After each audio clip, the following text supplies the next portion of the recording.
perempuan zaman sekarang yang namanya istri sama suami berani banget. Betul nggak? Melotot sama suami, pulang telat dikit ngoceh sampai subuh. Betul begitu? Betul. Saya ngomong banyakin perempuan ini kenapa? Karena di neraka itu paling banyak apa? Laki-laki apa perempuan? Karena nggak ngizinin suaminya kawin lagi. Kembali lagi ke situ. Satu ibu udah pulang, mulai gerah ngedengerin suami kawin lagi.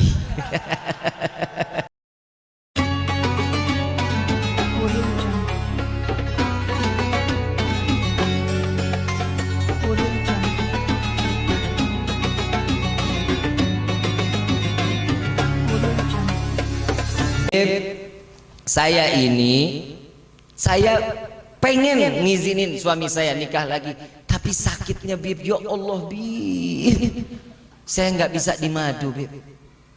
Kalau gitu digula. Nih Iman kayaknya lagi cari ancang-ancang nih Iman nih. Ini kayaknya pelaminan pertama 3 bulan, pelaminan kedua. Kenapa sih yang setiap perempuan ini nggak terima kalau suaminya nikah lagi? Kenapa? Karena jaminannya surga. Syaitan akan membisikkan, nggak boleh, jangan, enak aja, ntar dibagi 2 rezeki lo kurang, ntar uang make up lo berkurang, uang dandanan lo, uang semuanya berkurang. Cintanya ntar dibagi, dia lebih cinta sama yang kedua karenanya lebih semok. Kan begitu. Tuh ibu udah dia ngomong, bahaya. Tapi apa diteruskan oleh Allah Subhanahu wa taala di dalam firman-Nya? Jika satu mencukupi, kata Allah, di dalam syariat, di dalam ketentuan hak kepada laki-laki, nggak boleh, cukup satu. Alhamdulillah, lega napas Bib. Tuh Pak, denger tuh Pak tuh. Nah sekarang saya juga mau ngasih juga amanah buat ibu-ibu. Kenapa saya banyak nasihatin perempuan? Karena demi Allah, demi Rasulullah, perempuan zaman sekarang yang namanya istri sama suami berani banget. Betul nggak? Melotot sama suami, pulang telat dikit ngoceh sampai subuh. Betul begitu? Betul. Saya ngomong banyakin perempuan ini kenapa? Karena di neraka itu paling banyak apa? Laki-laki apa perempuan? Karena nggak ngizinin suaminya kawin lagi. Kembali lagi ke situ. Satu ibu udah pulang, mulai gerah ngedengerin suami kawin lagi. Dikit lagi juga emak-emak pada pulang nih. Terusin ya. Di neraka paling banyak apa? Perempuan. Apa di dalam kitab Duratun Nasihin, hadis Nabi SAW, di dalam riwayat tersebut dikatakan, saat aku Isra wal Mi'raj, aku diperlihatkan neraka dan paling banyak istri-istri yang berada di dalam neraka. Nah lo, istri siapa tuh? Insya Allah bukan istri kita, insya Allah, amin ya Rabbal. Mudah-mudahan ya ibu-ibu di sini, ibu-ibu yang solehah semua, istri yang taat sama suami, istri yang taat sama Allah, sama Nabi Muhammad sallallahu alaihi wasallam. Yang pertama Siti Fatimah. Kenal Siti Fatimah? Putri tercinta Nabi Muhammad sallallahu alaihi wasallam. Bertanya, ya Rasulullah, wahai ayahku, apa yang membuat perempuan-perempuan atau istri daripada suami mereka itu ada di dalam neraka? Yang pertama, ada yang diikat daripada bun-bunannya, diikat, ditarik oleh malaikat sampai otaknya berceceran. Dan yang kedua, ada yang terikat daripada payudaranya, ada pula yang memakan daripada jasadnya sendiri, ada yang membongkar isi perutnya, makan usus-ususnya, dan ada juga kalajengking, ada juga yang namanya kelabang masuk daripada kemaluannya sehingga keluar dari duburnya, hancur isi daripada perutnya. Dengar nggak tuh? Serem nggak Bu? Ini bukan dongeng ya. bukan dongeng, tapi ini kenyataan alal haq yang diceritakan oleh baginda Nabi Muhammad sallallahu alaihi wasallam. Siti Fatimah mendengarnya nutup kuping. Siti Fatimah menutup kupingnya sambil menggelengkan kepalanya, gak sanggup dengarnya. Khawatir dirinya yang akan mendapatkan siksaan tersebut. Sedangkan Siti Fatimah Al-Batul Az-Zahra yang tersucikan dan yang teraman daripada siksa api neraka, masih menangis mendengar suara perempuan seperti itu. Sampai saat itu Siti Fatimah bertanya lagi, ya Rasulullah, tidak tahan aku mendengar daripada ceritamu ini. Aku ingin mendengar apa dosa daripada istri tersebut yang mereka ditarik daripada rambutnya sampai ke ubun-ubunnya, sampai tercecer otaknya, mereka yang sampai mati tidak menutup auratnya. Dan yang kedua, yang menggantungkan daripada payudaranya, mereka yang mengumbar jasad atau badannya untuk dilihat daripada laki-laki yang bukan mahramnya.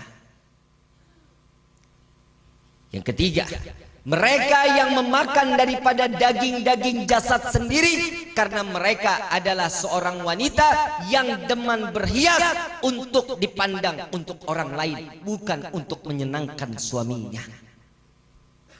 Yang keempat, kata Nabi, kemaluannya dimasukkan daripada kalajengking dan daripada binatang-binatang yang sangat beracun masuk ke daripada alat kelaminnya, keluar sampai duburnya sehingga digerogoti daripada isi perutnya. Mereka yang tidak menjaga kemaluannya.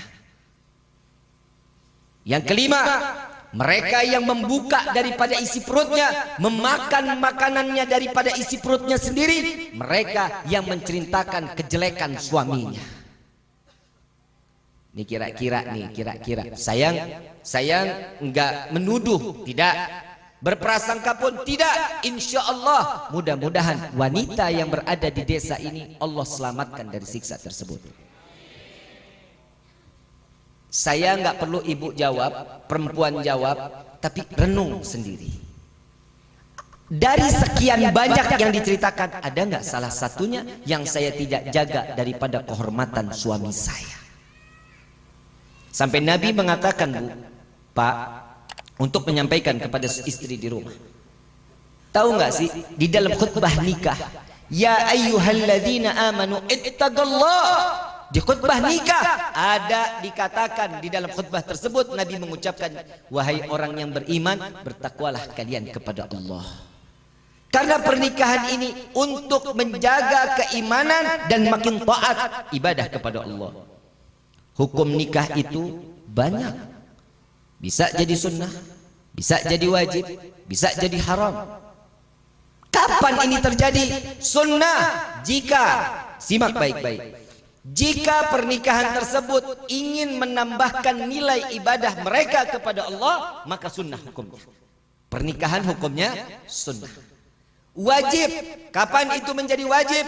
Mereka punya hawa nafsu yang tinggi, berkeinginan untuk syahwatnya nggak bisa dibendung, memiliki keuangan yang cukup, maka wajib untuk menikah. Keuangan yang cukup maksudnya bisa menafkahi, memberikan nafkah lahir dan batin.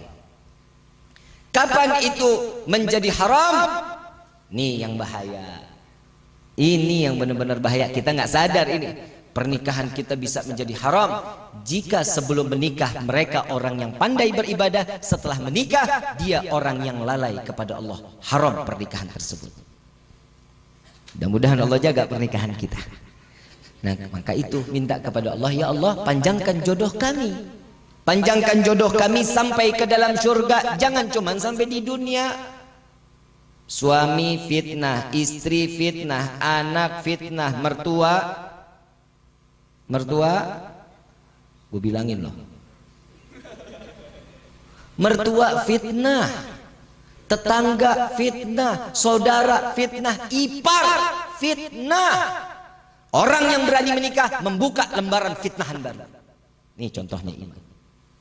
Ini dia berani membuka lembaran fitnahan baru. Bukan berarti orang nikah ujiannya stop, nggak ada, dibuka, makin dilebarin. Makanya doanya jangan salah. Kadang kita dikasih doanya, kadang suka bilang, ya Allah tambahkan hamba kesabaran, ya Allah tambahkan hamba kesabaran, sampai nangis. Kenapa? Ujian terus Bib, nggak selesai, ujian lagi, terus minta sabar. Iya, pantesan. Karena diminta sabar, ujiannya lagi, sabar lagi, uji lagi, terus sampai di mana batas kesabaran? Mintanya jangan minta sabar. Mintanya apa? Ya Allah, selesaikan permasalahanku selama di dunia sampai di akhirat. Itu doanya. Ini doanya. Ya Allah, minta sabar. Besok diuji lagi, nggak kelar-kelar ya Allah. Ya doanya salah. Ya minimalnya doanya Rabbana atina fid dunya wa fil akhirati.